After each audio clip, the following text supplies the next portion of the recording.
Hello friends, कैसे हैं आप लोग।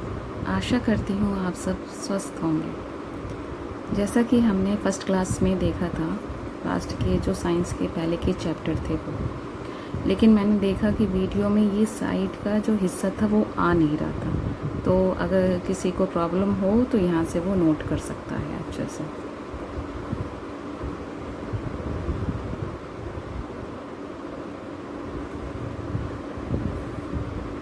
तो चलिए शुरू करते हैं अपनी नेक्स्ट क्लास।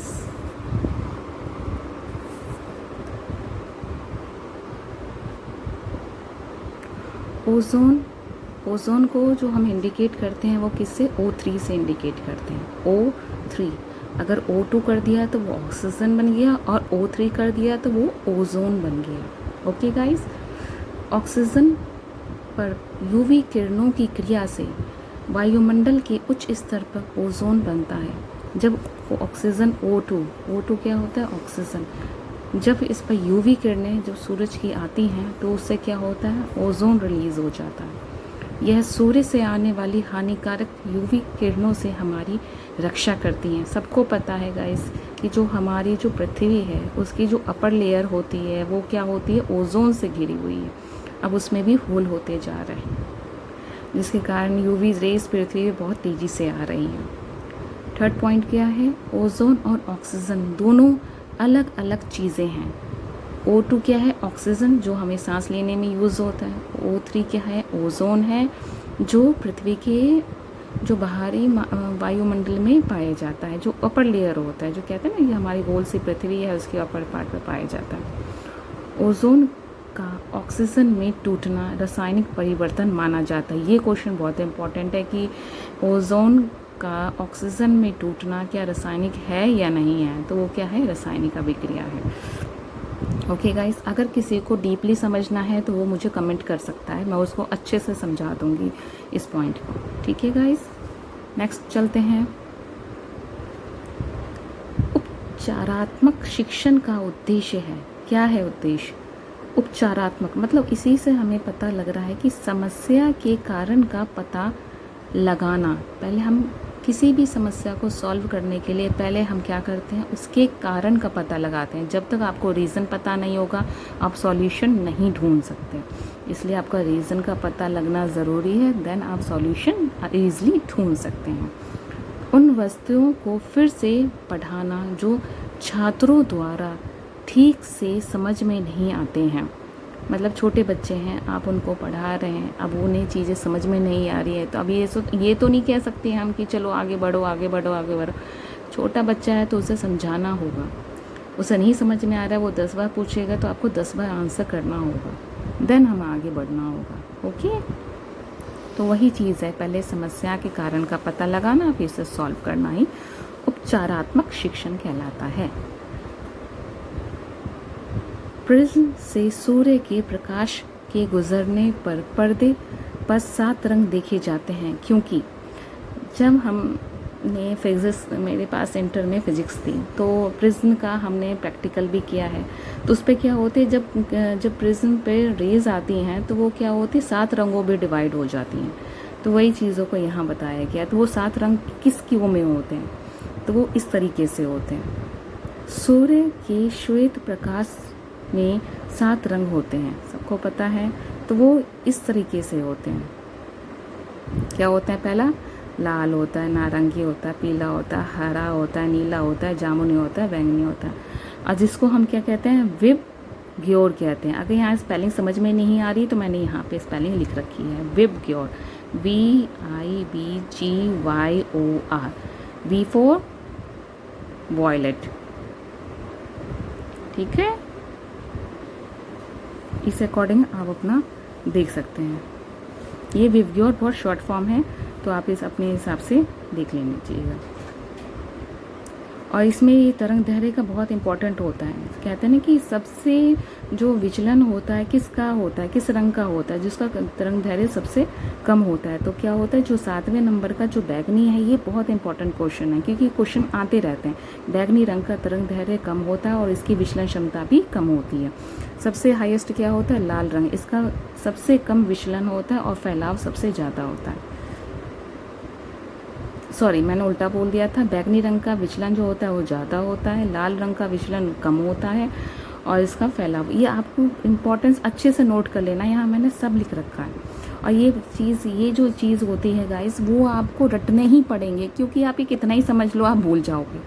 क्योंकि लाल, अभी से हमें ध्यान रखना है कि लाल रंग का विचलन कम होता है और बैंगनी रंग का विचलन ज़्यादा होता है, इसका तरंग दैर्घ्य कम होता है और इसका लाल रंग का फैलाव ज़्यादा होता है। कि इसलिए तो कहते हैं कि हमें जो भी कोई खतरे का निशान होता है तो लाल रंग ही क्यों होता है, क्यों? क्योंकि उसका विचलन होता है कम होता है और फैलाव ज़्यादा होता है। मतलब उसका जो लाल रंग होता है उसका प्रकीर्णन, जो हिंदी में कहते हैं, उसका फैलाव बहुत ज़्यादा होता है, हमें दूर तक दिखाई देती है, तो इसलिए हम रेड कलर यूज़ करते हैं। बैंगनी होता है डार्क कलर, तो इसलिए इसका होता है तरंग दैर्घ्य कम होता है, इसका फैलाव कम होता है, इसका विचलन ज़्यादा होता है।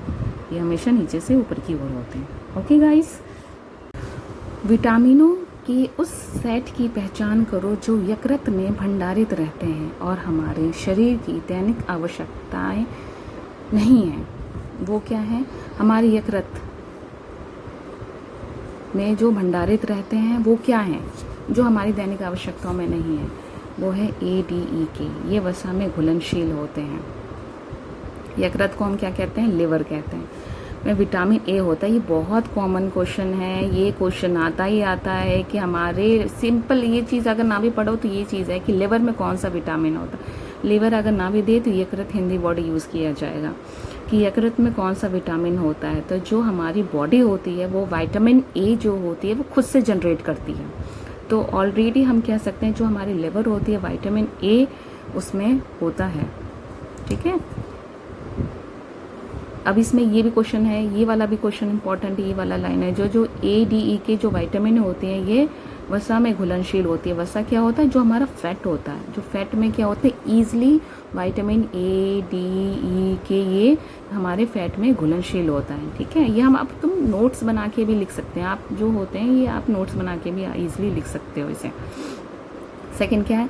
BC जो विटामिन B होता है और विटामिन C होता है वो जल में घुलनशील होता है। ये 3 पॉइंट बहुत इंपॉर्टेंट है, ये सारे पॉइंट इंपॉर्टेंट है जो मैं बता रही हूँ। इससे बाहर एग्ज़ाम में कुछ भी नहीं आने वाला, जो भी आएगा यहीं से आएगा, आपको पढ़ने की बाहर से कहीं भी ज़रूरत नहीं है। ओके, और लिवर हमारा क्या काम करता है? लिवर हमें हानिकारक फूड से बचाता है। कहते हैं ना कि हमने कुछ भी उल्टी सीधी चीज़ें खा ली तो हमारे लिवर पे असर होता है इसका। तो जो हमारा लिवर होता है वो हमें बचाता भी है और खुद से सहता भी है। तो हम इसलिए कहते हैं कि कुछ बाहर के फास्ट फूड ज़्यादा नहीं खाने चाहिए, उसका असर कहाँ होता है? लिवर पे होता है। फास्ट फूड हो, कुछ भी ऑयली चीज़ें हों वगैरह वगैरह। एसिटिक अम्ल, ये मैं आपको बता रही हूँ ये चीज़ें कहाँ कहाँ होती हैं, तो ये भी आपको लर्न करनी है। ओके, एसिटिक अम्ल क्या है? सिरका। एसिटिक अम्ल को हम क्या बोलते हैं? सिरका। जो हम नॉर्मली घरों में सिरका यूज़ करते हैं उसको हम एसिटिक अम्ल करते हैं। ये वैसे हमने छोटी क्लासों में सारी चीज़ें पढ़ी हुई हैं, लेकिन वक्त के साथ धुंधली हो जाती हैं, इसलिए आपको फिर से ये चीज़ों को याद करके रखना है और अच्छे से याद करना है। ये बिल्कुल रटने वाली चीज़ है कि आपको रट लेना है, ये तो बहुत छोटी चीज़ है कि आपको रटना ही रटना है। एसिटिक अम्ल सिरका। लैक्टिक अम्ल दूध दही, हम तो ये बचपन से पढ़ते आ रहे हैं कि लैक्टिक दूध दही में क्या होता है? लैक्टिक अम्ल। सिरके में क्या होता है? एसिटिक अम्ल। और जो भी खट्टी चीज़ें मोस्टली होती है उसमें भी एसिटिक अम्ल पाया जाता है, ये भी ध्यान रखने वाली चीज़ है। ये है ऑक्सैलिक अम्ल, टमाटर और पालक में पाया जाता है। ऑक्सैलिक अम्ल से मुझे याद आया, जो हमारे स्टोन होते हैं उसको भी ऑक्सैलिक स्टोन ऐसे कुछ कहा जाता है, इसलिए कहते हैं कि जिसको पथरी की प्रॉब्लम हो उसे टमाटर नहीं खाना चाहिए। क्यों? क्योंकि वो चीज़ यहीं से उठ के आई है। क्यों? क्योंकि टमाटर में जो है वो ऑक्सैलिक अम्ल पाया जाता है।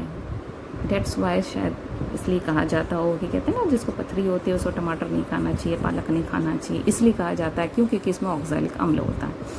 क्योंकि नेक्स्ट है एस्कॉर्बिक अम्ल, जो ये विटामिन C में पाया जाता है। ये भी इम्पॉर्टेंट है, ये इसको भी साइड में नोट कर लेना कि एस्कॉर्बिक अम्ल किस में विटामिन में पाया जाता है, तो ये विटामिन C में पाया जाता है। जैसे कोई खट्टे फल है, नींबू है, नींबू में भी जैसे सिट्रिक अम्ल है, तो आंवला है, संतरा है, कीवी है, स्ट्रॉबेरी, इसमें सब जो सब पता है कि जो भी कितने भी खट्टे फल हों उसमें विटामिन C मिलना ही मिलना है। लेकिन हम इसको दूसरे वे में स्कॉर्बिक अम्ल भी कहते हैं। और नींबू में साइड से नोट कर लेना है सिट्रिक अम्ल। सिट्रिक अम्ल क्या होता है? नींबू में पाया जाता है। मौलिक अम्ल, ये क्या है? मौलिक अम्ल जो सेब अंगूर में पाया जाता है। देखा मैंने कहा था ना कि जो पथरी होती है उसको क्या कहते हैं? Oxalic oxide. हमारी जो पथरी हमारे जो बन जाती है, कभी कभी किडनी में भी हो जाती है, हमारे पित्त की थैली में भी हो जाती है, तो उसे हम क्या कहते हैं? Oxalic oxide. ये चीज़ ये इससे लिंक है, ये चीज़ इससे लिंक है। ओके, तो आप ध्यान से देख सकते हैं। आपको मेरी राइटिंग ना भी समझ में आए, लेकिन जो मैं कह रही हूँ आप वो अपने लैंग्वेज में लिख सकते हैं ईज़िली। आपको कहीं भी कोई भी चीज़ अगर समझ में नहीं आ रही है तो आप कमेंट करके मुझसे पूछ सकते हैं, मैं उस पर एक अच्छा सा वीडियो दोबारा से बना दूँगी। ओके गाइस, आगे चलते हैं। गाजर, गाजर में क्या होता है? कैरोटीन पाई जाती है। सबसे इम्पॉर्टेंट चीज़ जो हम पार्लर में जाते हैं कैराटिन करवाने अपने बालों के लिए, अगर आप गाजर खा लें आपके बाल वैसे ही अच्छे हो जाएंगे नेचुरली। आपको कहीं कोई केमिकल लगाने की ज़रूरत नहीं है, ये चीज़ प्रूफ किया हुआ है। जब मैंने ये चीज़ पहली बार पढ़ी थी तो मैंने भी इसे इम्प्लीमेंट किया और मैंने देखा कि ये काम करता है। ओके, नेक्स्ट तो आपको एक टिप ये भी मिल गई है और नेक्स्ट चलते हैं। टार्ट्रिक अम्ल, मौलिक अम्ल, सिट्रिक अम्ल, ये तीनों चीज़ें किस में पाई जाती हैं? तो ये अंगूर में पाई जाती हैं। कॉमन है कि मतलब अंगूर में ये तीनों के तीनों अम्ल पाए जाते हैं। टार्ट्रिक इमली ये बहुत इंपॉर्टेंट है। ये जितना छोटा है ना इमली, लेकिन ये चीज़ इंपॉर्टेंट, क्वेश्चन पूछा ही जाता है नॉर्मली, कुछ ना कुछ आपको मिलेगा ही इससे। टार्ट्रिक अम्ल किस में पाया जाता है? इमली में पाया जाता है। कहाँ पाया जाता है? इमली में पाया जाता है। मृदा जल का तनाव मापी यंत्र क्या होता है? टेंसियोमीटर। टेंसियोमीटर, जो मृदा जल होता है उसका हम तनाव मापी यंत्र मानते हैं। किससे? टेंसियोमीटर से। टेंसियोमीटर से एक वस्तु को दो झुके हुए दर्पणों के बीच रखा जाता है। यदि दर्पण के बीच का कोण 30 डिग्री है तो कितने प्रतिबिंब बनेंगे? टोटल कितने बनेंगे? 11। जितने भी मैं क्वेश्चन बता रही हूँ ये एक भी क्वेश्चन फालतू नहीं, एक भी क्वेश्चन फालतू नहीं है, क्योंकि ये मैंने नोट्स बहुत मेहनत से बनाए। जगह जगह मतलब कितने मैंने बुक्स पढ़े, कितने वीडियो देखे, मैंने कितने तरह के एनसीईआरटी देखी, तब जाके मैंने ये नोट्स बनाए हैं और ये नोट्स मैंने आज आपके सामने रखे हैं। तो अगर आपने इसे इग्नोर किया, आपने नहीं पढ़ा, तो आप ये समझ लीजिए कि आप साइंस को तो क्लियर नहीं कर सकते सीटेट सेकंड पेपर में। ओके, अगर आपने सिर्फ मेरे नोट्स ही पढ़ लिए तो आपको पास होने से कोई नहीं रोक सकता। तो आप प्लीज़ फॉलो करिए इसे। समतल दर्पण छवि में वस्तु दूरी और छवि दूरी के बीच संबंध है। क्या संबंध है? जो वस्तु दूरी और छवि दूरी, कोई समतल दर्पण है, ठीक है, और उसमें जो छवि बन रही है उसकी वो दूरी के बीच का संबंध पूछ रहा है कि मतलब एक हमारा दर्पण है, उसके अंदर मतलब कोई यहाँ वस्तु रखी हुई है, अब उसका कोई इमेज बन रहा है, इसमें सिंपली इमेज बन रहा है, तो उस इमेज और उस वस्तु के बीच की दूरी को पूछा तो वो क्या होता है? वो इक्वावेलेंट होता है। तो वस्तु दूरी इक्वल टू छवि दूरी, क्योंकि वो सेम ही तो रखे गए। यहाँ कोई प्रॉब्लम, ये कोई चीज़ थिंग रखी हुई है, कोई वस्तु रखी हुई है और ये दर्पण है, तो उसमें जो बीच का बन रहा है तो वो सेम है। तो इक्वावेलेंट वस्तु दूरी इक्वल टू छवि दूरी। लेंस की क्षमता का मात्रक क्या है? वो है डायोप्टर। ये इंपॉर्टेंट है। लेंस की क्षमता का मात्रक क्या है? डायोप्टर। लेंस क्या होता है? जो हम लेंस नॉर्मली कार में, चश्मे में वगैरह यूज़ करते हैं, उस लेंस की बात हो रही है, तो वो उसका मात्रक क्या होता है? डायोप्टर होता है। अब लेंस के बारे में हम अगली क्लास में पढ़ेंगे। ओके गाइस, आपको मेरी क्लास कैसे लगी?